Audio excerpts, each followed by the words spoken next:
Today, Blake Christian joins us from Holthouse Carlin Van Trigt, talking about business and taxation. We're also joined by Bob Catter from Catter's Australian Party. Well, it's that taxing time of the week again, the time we look forward to immensely.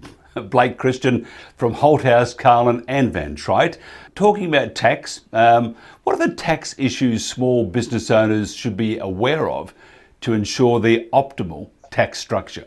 Well, anybody going into business hopes to have profits, so you want to look at what the taxes you're going to pay when you are profitable. You may have some losses when you start off, but the marginal tax rate of what you're going to pay when you're up and mature is what should dictate how you set up your business and things, and different legal entities have different tax rates. We spoke about entrepreneurs and taxation last time, but what about small business in general? Is the US tax code small business friendly? And if it is, will it be if Joe Biden gets in? Well, the 2017 Tax Act that came in under the Trump administration became much more business friendly to small businesses as well as large international. Small businesses in the U.S. are typically limited liability, set up as limited liability companies, and then you can tax those as either a partnership or an S corp. Those are the two in that order. That's the highest probability of how they're set up. So. And the benefit of that is the income flows out to the individual owner, and that individual pays tax. Whereas in a C corp, which is kind of the Googles of the world, IBM, et cetera, those types of entities get taxed first at the entity level, and then when they pay out distributions or other amounts, those are taxed again at the individual level. So from a tax efficiency standpoint, most small businesses are either LLC partnerships or S corps. What about if Biden gets in? Will this change? Yes, he's already said that. So one of the things in a LLC tax as a partnership or an S corp, only 80% of the income is taxed. So rather than paying a 37% maximum tax rate, most people pay at about 29%. It's 80% of that 37%. Certain, high, you can have somebody with a small business that's making $1 million, $2 million, and it phases out. But for the most part, that 20% qualified business deduction that's allowed under the Trump administration would be removed under a Biden administration. He may leave it for some limited people, but for the most part, it's gone. How does a small business ensure it pays a minimal amount of tax? And that's, I suppose, part of running a good business is to minimize your taxation. So how does a small business ensure this? They hire me. Superman, the superhero. But say, for example, if you weren't there, how would they do it? No, they would hire a good CPA. Mm-hmm. And you bring up a great point, Mike. That if you look at it and you said, hey, would you like to pay 40% more for an item, an expense item, rent, supplies, etc. People are going to scream at you, how silly is that?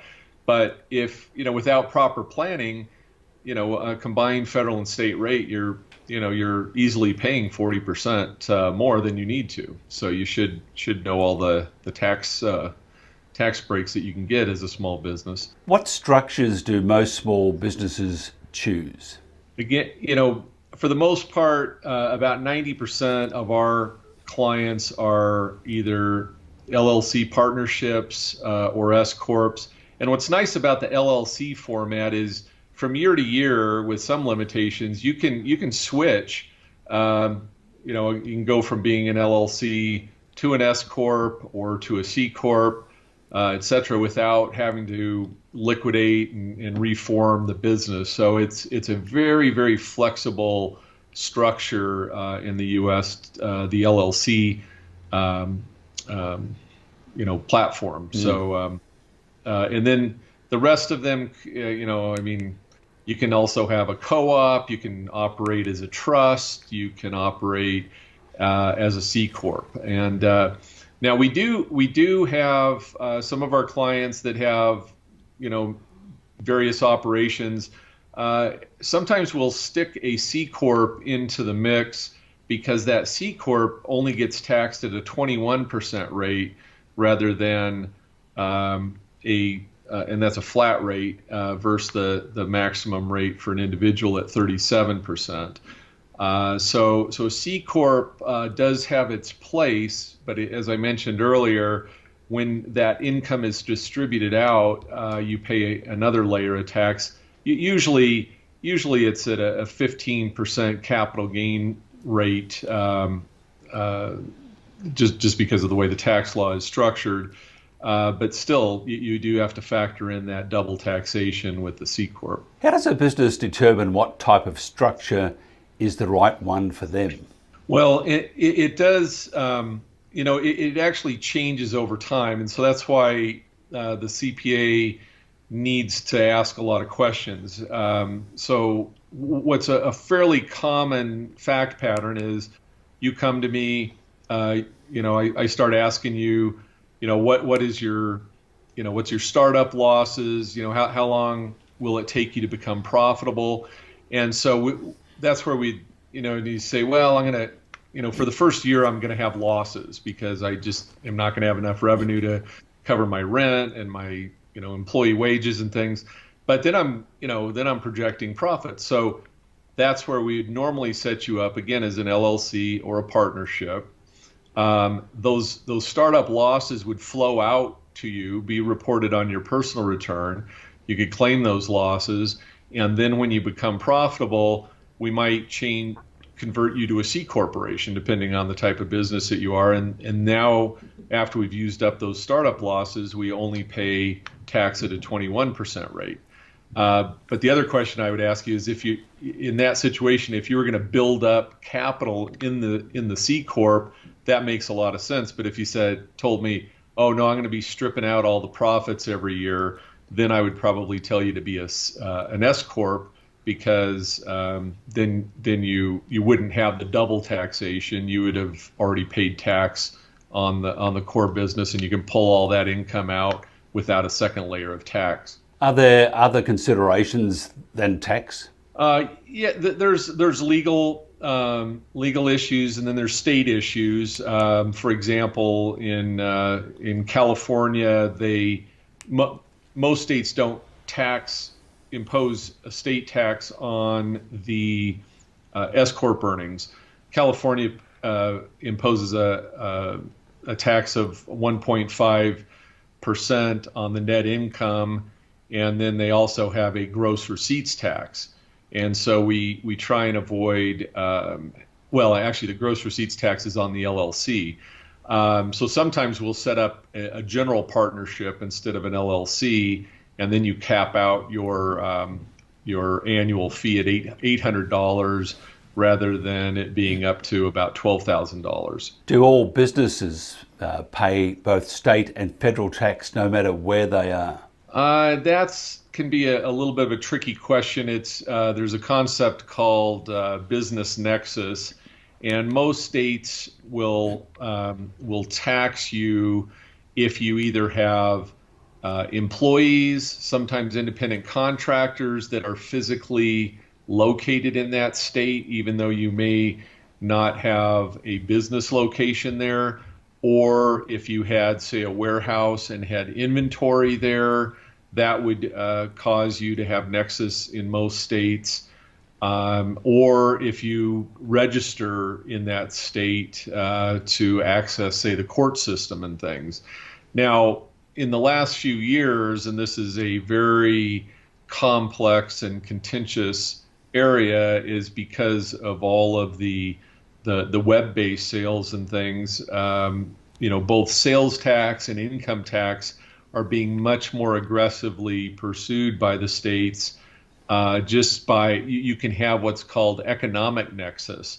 So generally, if you have, each state has a little bit different criteria, but as a general rule, if you have more than 500,000 in gross sales to a state that you're not normally operating in, they'll do two things. They'll impose sales tax on your customers in those states. It used to be you would dodge sales tax, which made it very attractive. And then oftentimes that will also trigger the income tax.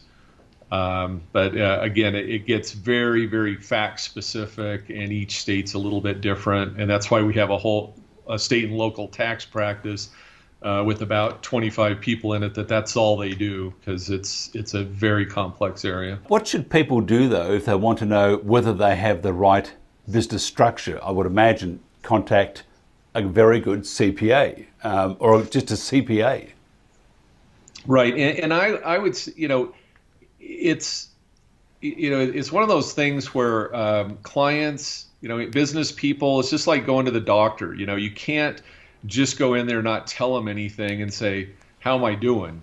They can analyze you to a certain degree, but you got to tell them, what issues you have. So, you should be asking, small business owners should be asking their advisors, am I set up properly? They should be asking their attorney as well as their CPA every year. Initiate that discussion and say, hey, things have changed. I've opened, another location. Am I still structured properly? I've doubled my sales. Should I do anything differently? And all those little tweaks in your fact pattern can, sometimes trigger you to change your legal structure a bit. It's tentative times with the federal election or the presidential election next week, next Tuesday. How are your clients at the moment? Are they a little nervy or just wait and see? And yourself, how do you feel that? What do you think might happen on November the 3rd? Well, we'll start there. So I know all the polls are indicating a Biden win, so I'm going to stick my neck out. But we have the Electoral College over here, which is a very complex process, and the popular vote doesn't determine the presidency. The Electoral College does, and it's been around for 240 years. Was not complained about at all until the 2016 election. But a lot of the reports that I've been looking at, which the press doesn't, is that it's very possible for Trump to win with the Electoral College, and it may not be a very close race as the press is talking about. So I'm not going to be surprised to see it be very similar to the 2016 election and him lose the popular vote, but dominate on the Electoral College. My clients, they're surprisingly quiet right at the moment with respect to, I don't have any clients panicking. What should I do before the election? What should I do? But a lot of them are waiting and will be caught. They told me, I'll be calling you after the election. So if Biden gets in, from a CPA standpoint, it's going to be a gold mine, because we're going to have to redo everybody's tax planning. People are going to do a heck of a lot of year-end planning this year. So if I look at it on an economic basis, I should be rooting for Biden. But I'll forego the extra fees and hope that we have the status quo. Blake Christian from Holthouse Carlin Van Trigt, or HCVT.com. Thank you very much. Great to see you. Bob Katter has been a member of the House of Representatives since 1993. He was previously in Queensland state politics from 1974 to 1992. Bob was a member of the National Party until 2001, when he left to sit as an independent. He formed his own party, Katter's Australian Party, in 2011. Bob Katter, it's a pleasure meeting you. Great honour to be on your program. Now, Queensland and far north Queensland could be doing a lot better. How long do you think it'll take for tourism and small business in your electorate to recover from the shutdowns and these just terrible border closures? I don't think we're going to recover in the foreseeable future. Our tourism in North Queensland, Early Beach and Cairns and all the surrounding areas, Mission Beach, Mackay, they depend upon overseas tourism in the main, and that's just simply not going to come back in the foreseeable future. So particularly Cairns, which was built entirely on overseas tourism, we're suffering greatly. But I just was so disappointed in the budget. I spoke to Josh Frydenberg, and nice, a better bloke. You'll never find the Josh, but he just went to university too long. Or he went to university. That's his problem. And there's not one single dollar for a make money project. They're all absorb money projects. So instead of dams and petrol refineries and ethanol and industry and agriculture, all there is the usual hurdy-gurdies and merry-go-rounds, the ring roads around the Sydney airport, and 20-lane highways to the Gold Coast, and all the usual rubbish, which is very nice, except it does not create a single job, and it does not earn this country a single dollar, and it is not developing the real economy.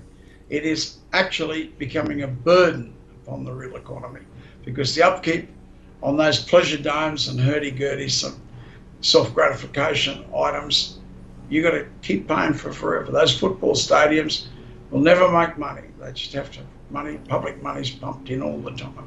What do you think needs to be done right now then to speed business recovery? If you build a rail line into the Galilee, half Australia's coal, thermal coal, the vast bulk of our coal is thermal coal. Half Australia's thermal coal is in the Galilee. All you have to do is build a railway line. Now, Adani opens one mine, like there might be 100, stakeholders in the Galilee. There's most certainly 20, 30, 40 really big stakeholders in the Galilee. GVK, China Iron associated with China First, which Palmer's associated with China Stone, which is a Chinese company, Resolve, which is an Australian company, and there are further Australian companies north of Resolve. But they can't open up unless they've got a railway line. They don't have a railway line. And Adani's not going to let them use his railway line. He say he will, but he won't. What aspects of the federal budget then were most positive for North Queensland? I don't think there's anything positive in there at all. I deeply appreciate the money for the approaches to Cairns. Personally, I did extremely well out of it. I get a lot of votes out of it. But is there a single job created? No. In fact, the specifics that were in the last budget for dams are not there now. There's just a global item of 2,000 million over 10 years, which, excuse my crude language, is simply pissant nothing. We burnt up 1,000 million looking at dam schemes. We have not got a single engineering report. And the only dam that will have been built in Queensland in 31 years is the Charters Towers Weir, which I got from the 9 days I had the balance of power. Now, if we get the balance of power in Queensland, there's every likelihood that we will demand 5,000 million and we'll build the rail line in the Galilee, We'll build Hell's Gate Dam as stage 1 to the mighty Bradfield scheme, which will be a development scheme for North Queensland and Australia. And we'll build the copper string transmission line to the Northwest Mineral Province. Now, they have built transmission line into the Ord and into Olympic Dam. Now, that does not create an extra job. It just will enable the companies there to make more money. They're all foreign companies, except Fortescue. So I don't know, the 9 or 10 companies there, they're all foreign owned, except for Fortescue. So the benefit, that massive benefit for those transmission lines went overseas. They won't open up any new mines as a result of that. If you do it in the Northwest Mineral Province, you'll open up 3 massive mines that can't open up without grid system power. Expensive as it is, it's still half the cost of diesel or gas-fired power stations. So no transmission line, no new mines. So you built 2 transmission lines and you won't get a single mine as a result of that. Again, I just cannot understand how you can run a government and constantly take the taxpayers' money and spend it on golden handshakes for foreign corporations and buying votes. And that's about all it is. Golden handshakes for your supporters and your foreign corporations that you're associated with, and buying votes. That's your budget, and that's been the budget for the last 30 years, since Doug Anthony left the scene federally, and since Jockey Peterson was stabbed in the back by his own mob in 1990. How many North Queensland dams, Bob, do you see commencing in the next 5 years, say? Well, we've got the biggest river in Australia is the Mitchell River, and there's not one single drop of water being used in the Mitchell River. Not a drop. Matter of fact, it's not even used for cattle because they get fenced off because of crocodiles. So that's the Mitchell, the biggest river in Australia. Murray-Darling's number 2. Number 3 is the Burdekin. And yeah, we do have one dam that was built 35 years ago, I think, on the Burdekin, but it's just one dam. I mean, on the Murray-Darling, which isn't all that much bigger than the Burdekin, they might have 200 dams. Well, we've only got one dam on the Burdekin. When you build a dam, they built one at Griffith, they built one at Emerald, they built one at Mareeba. Each of those towns was under 1,500 people. Each of those towns now is over 20,000 people. And the productivity coming out of them is massive. So when they say a dam doesn't pay for itself, as an investment in tax creation, it is magical. Take Emerald, it cost $145 million, and it brings in $300 million a year in tax revenue each year. With both state governments appearing to support the new Bradfield scheme in their state election campaigns, do you think it will actually get up, or is this just the usual every couple of years promise? Yeah. The revised Bradfield scheme, which is a proposal, and the Liberal leader used the word new Bradfield scheme, but nobody knows what it is. But Barnaby Joyce said it's wonderful because it'll give them water in the Murray-Darling. Well, that'll just make up for the environmental flows. It won't create a single extra job, and it most certainly won't create any jobs in Queensland. And when I say that, right along the New South Wales border, there might be some jobs there. But as for the northern half of the state, we get absolutely nothing out of it. So the new Bradfield scheme, spit on it. You're just another piece of machinery to suit the Greens. And that's probably why she won't tell us what it's about. I mean, she doesn't understand it, of course. The lady in charge of the Liberal Party here, she has no idea what she's talking about. And B, maybe she does already know that the proposal is to send water to the Murray-Darling to fill in the gaps created by the environmental flows. And I think all that'll happen will be, it'll just be more environmental flows. So the water will go in from a fair and it will go into the ocean down there as environmental flows.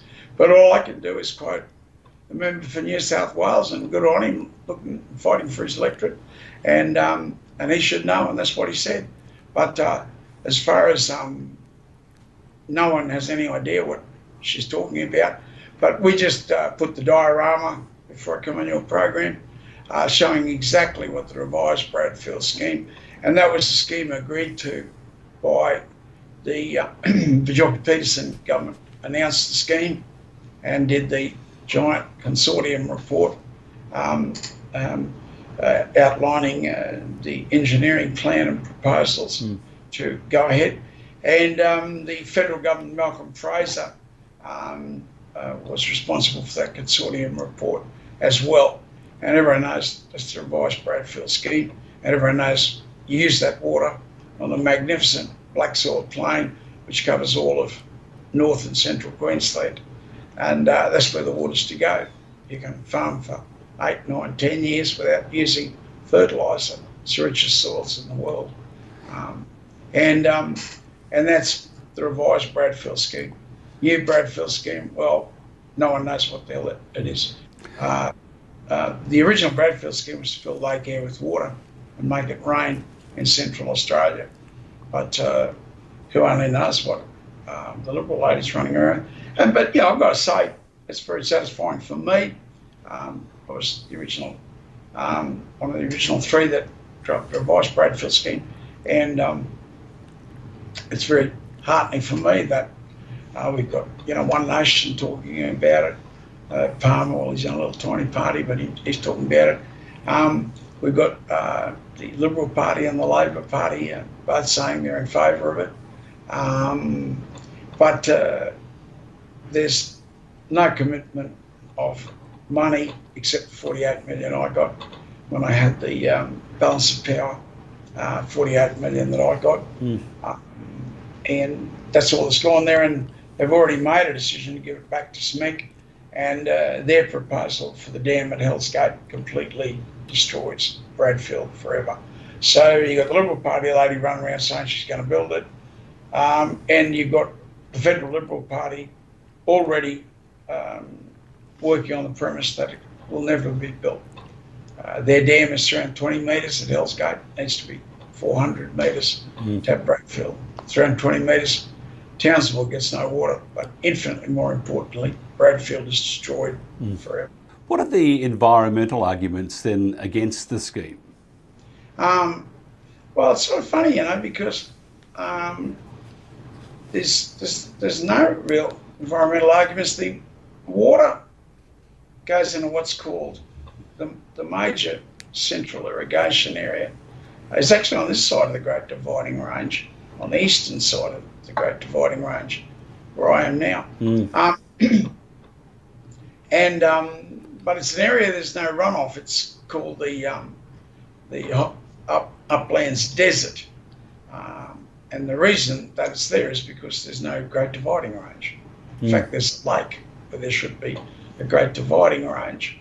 So runoff from the farms, well, there will hardly be any runoff from the farms. It'll divert 1 million megalitres out of the Burdekin River, which won't make much difference to everything. The Burdekin River is a flood river, so it just has a massive flood, and the only difference that the environment's going to know, or nature's going to know, is that the floods won't be quite as horrific and devastating. The floods will be a little bit more restrained. That's the only difference. Start of the year, you'll have a flood. At the end of the year, you'll have a dry riverbed. That's the situation with the Burdekin. The northern rivers, the amount of water you're taking out of them is minuscule, so there'll be no difference to anything up there. Those rivers do run all the time. but you could only divert right up to the very top, so there wouldn't be much change in anything. But the huge change, as far as the ecosystems go, is there's 10 million hectares of prickly acacia tree. Between that and the pigs, the cassowaries are doomed, the dunnets are doomed, the turtles are doomed in North Queensland. Well, at least we will rescue the flora and fauna of inland North Queensland with this scheme, because we can't irrigate the whole area, but we just irrigate the areas along the rivers, so the seeds can't get away. So we've solved the weed problem, not just for now, but forever. So we can take out the existing trees now and know that they will not be replenished by seed coming down the river, because the river banks will now be under irrigation, irrigated pasture. So the answer to the worst environmental holocaust in the nation's history, the prickly acacia tree, and the pigs are not far behind, but there'll be a huge hole torn in the pigs because they're just running rampant, eating little kangaroos, eating the dunnets, eating all of our fauna, and having a shot at small cattle as well, unfortunately and sadly as well. But so the tremendous difference will change as a result of this. And once you get the Flinders River, we can untake a little tiny bit of water out of it. So the floods will just be a little bit less devastating, and the river will be dry at the end of the year no matter what we do. So not much change to nature at all. But vitally important tool in the battle against the prickly tree and the pigs will be created here. Those farms that are run in line right along the rivers, pigs won't be able to cross. And all we've got to do now is shoot them out at the watering points. It's quite interesting though, Bob. You were talking about the new Bradfield scheme and talking about pigs. Next you'll be saying that pigs can fly. I mean, so it's sort of the same thing, isn't it? I can't help but... You can use that later on if you like. You can use it one later on. Said we've got to get rid of cattle because cattle are stomping koalas to death. Now, I'm trying to get on to him because I really want to contact him because I, have desperate need with my cattle. I have desperate need for these tree climbing cattle. That can climb up and stomp a koala. Well, they're vicious. They are very vicious animals. Tree climbing cattle, but they're enormously valuable to us because they can eat the leaves of the trees and they don't have to graze on the ground. But there you go. The answers that are out there that I didn't know about, but they're onto these tree climbing cattle. Well, so you got the pigs that can fly. You've got the tree climbing cattle. I mean, it's a very hard life that you guys go through every day. Then you've got to wash that down with a beer or two. I mean, it's just shocking. But we admire you for your intestinal fortitude, just getting through this time. And also, we've got up here.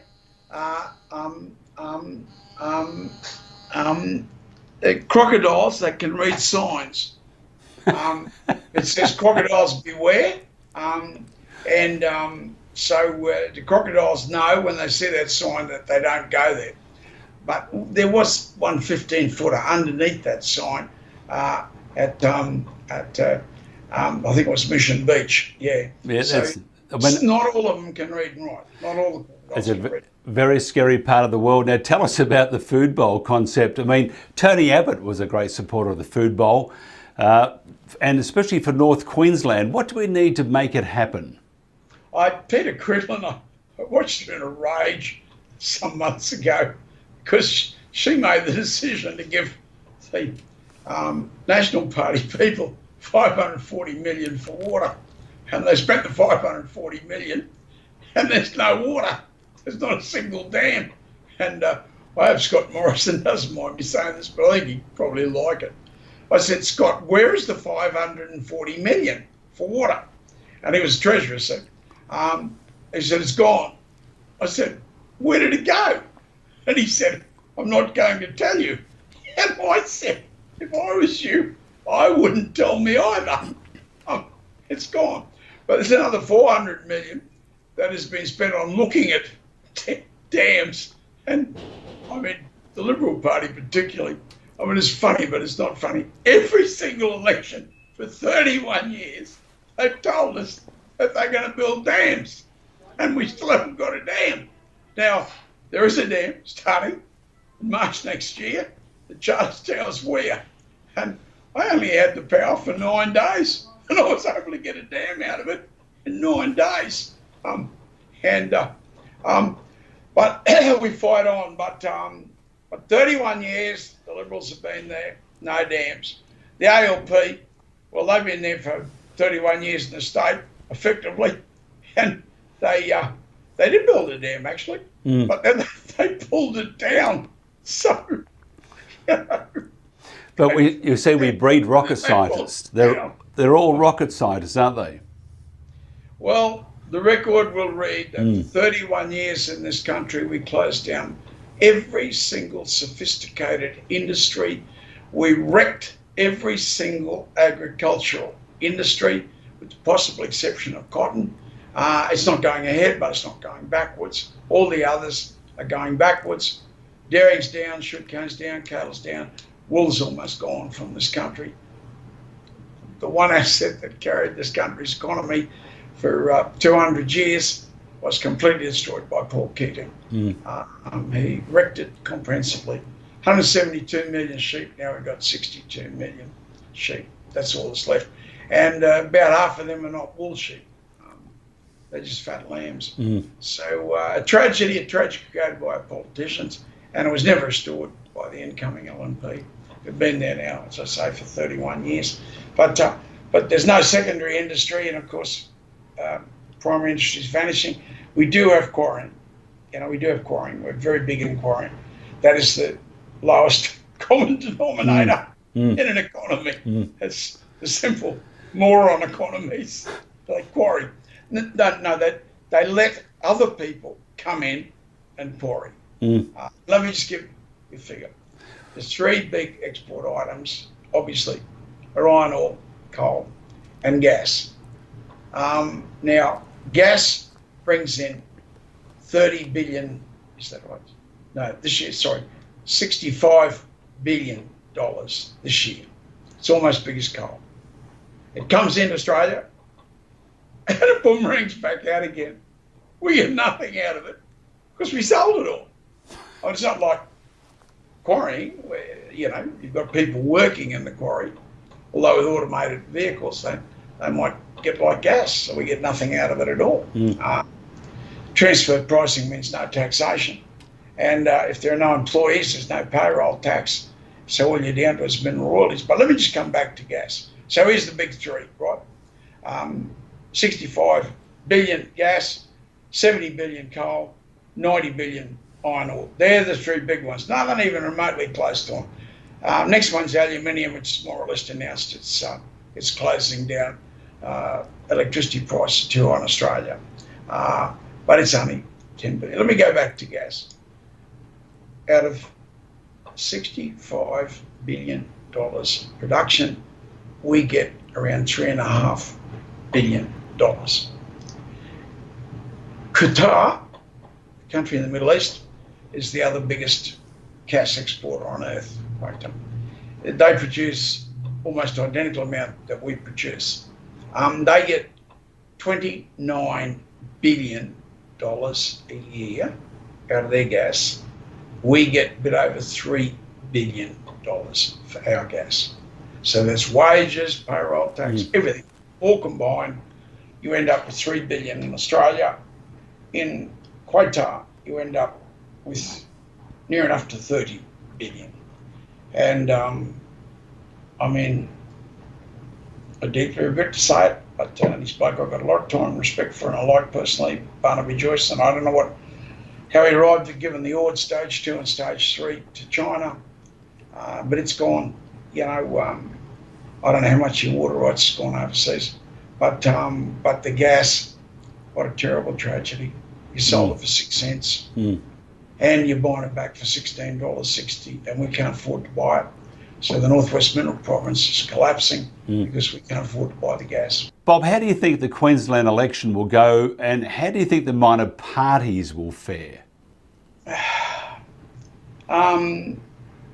know, I know a lot of people that are very good commentators, and polls are very, very bad for small parties. I don't know why. When I say small parties, well, I really don't think that KP and Pauline Hanson are small parties in the northern half of the state.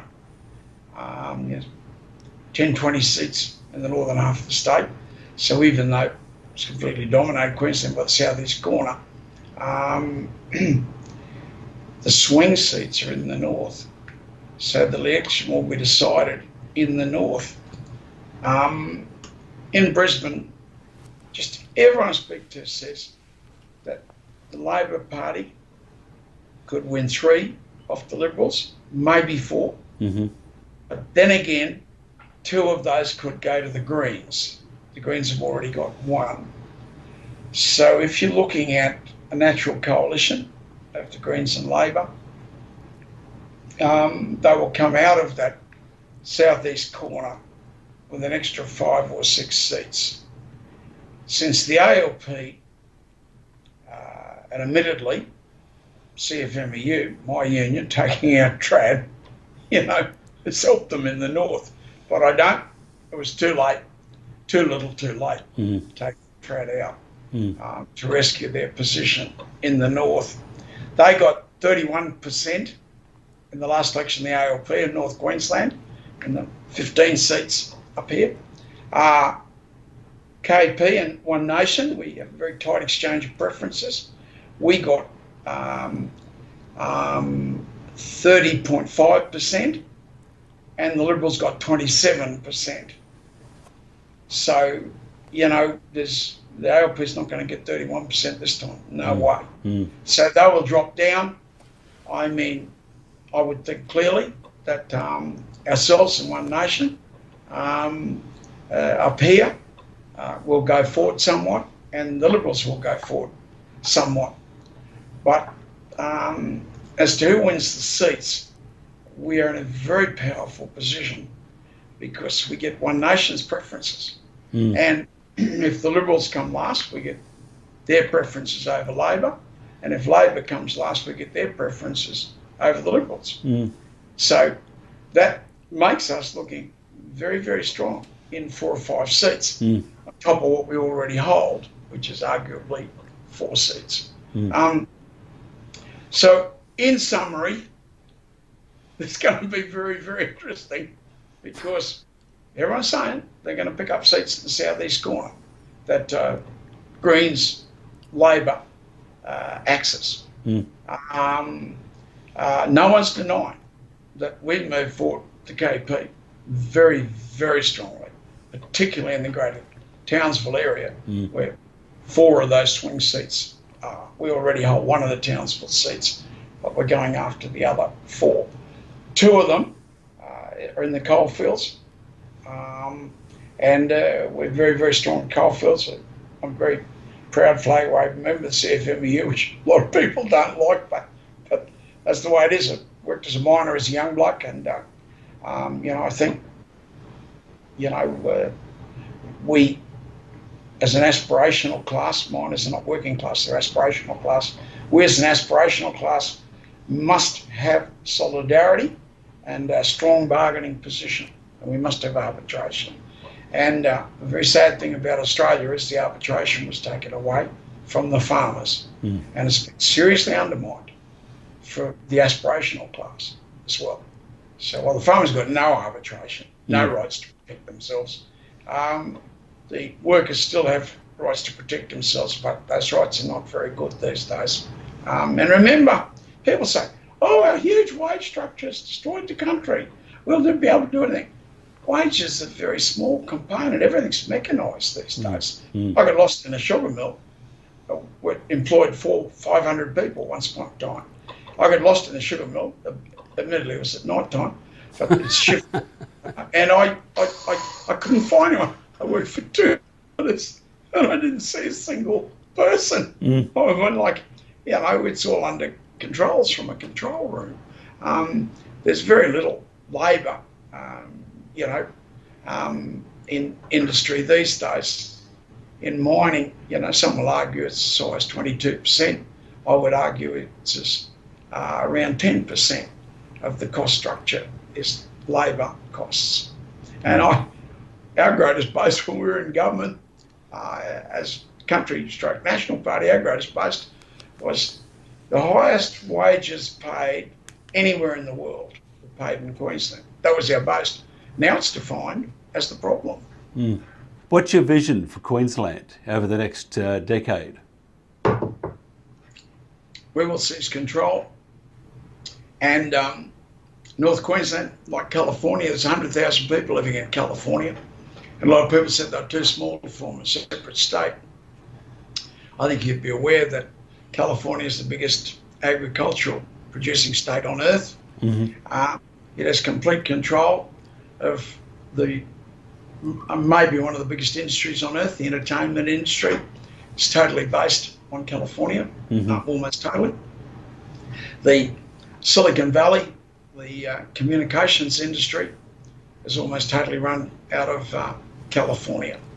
And most of California is desert, was desert. They built dams and diversions, brownfield schemes. But the brownfield scheme in New South Wales, the brownfield scheme is the Clarence River diversion. In South Australia, it's the Bradfield's alternative, which is just a big ditch up and fill Lake Eyre with water, which will make it rain in the centre of Australia. It's Bradfield option 2.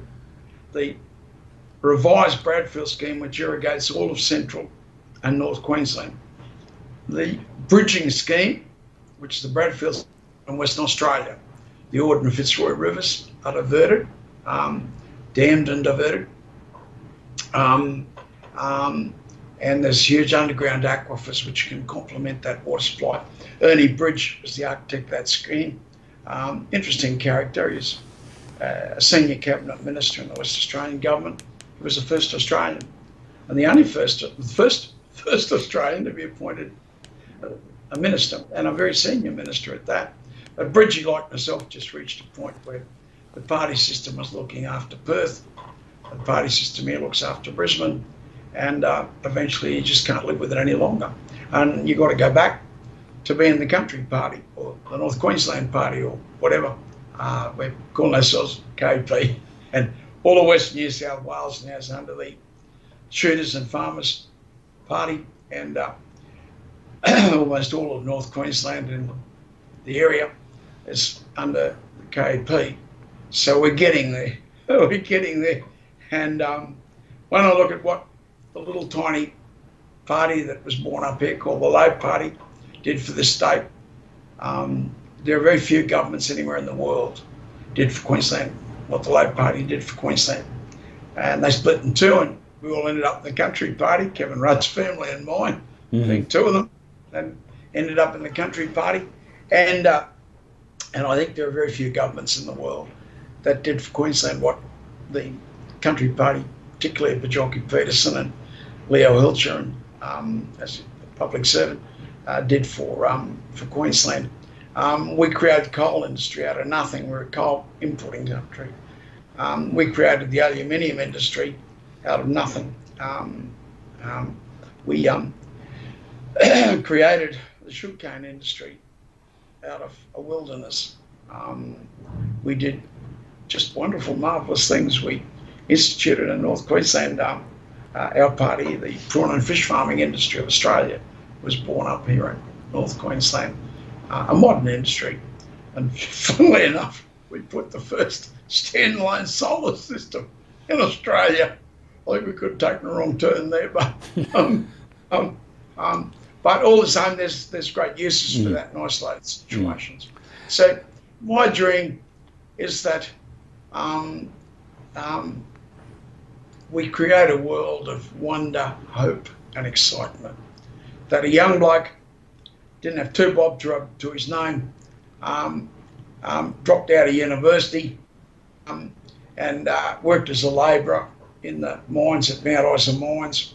Within 20 years, he could own 250,000 acres of cattle stations without owing any debt on it. He was floating his own mining company, and later on he became the second ranking minister in the Queensland government. I know those things to be true because that bloke happens to be me. But it breaks my heart that the young people, the aspirational classes that I wasn't frightened to go out there and work with my hands in the mines and do the hard yards. But I was working to make it better for me, and I hope to make it better for my country. And I want to turn us back into a... You can't take up any leases now. It's impossible for a bloke working in the mines to take up a mining lease. That cannot occur in this country. We had ballot systems happening every year. We'd big dam, and we'd ballot out 400 farming blocks. So a young bloke would get up and go. He'd go in the ballot, he'd win the ballot, and he'd be worth $500,000 instantaneously. But then he had to make it work. So we were the land of freedom, hope, fun, and opportunity. There were no gun laws in Queensland at all. To give you an idea, there was no breathalyzer tests in Queensland. This wasn't ancient history. This was in 1990. There was no gun laws in Queensland. We had no deaths with guns. We had 8, and Victoria had 54 with draconian laws. So it was a land of fun, hope, and excitement. You didn't get thrown in jail for chopping down a tree, which you needed to make a table in your house or to make a shed. You didn't get thrown in jail for that, or to knock the top of the tree over to feed your cattle. You didn't get put in jail for that. You didn't get put in jail for shooting a deadly snake in your house or a crocodile in your backyard. Reading a book, of course. Yeah, anyway, you get where I'm going, and you know what I'm saying.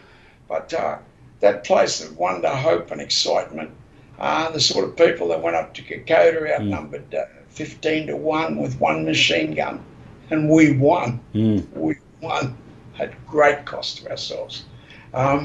It's still there. All those things are still there.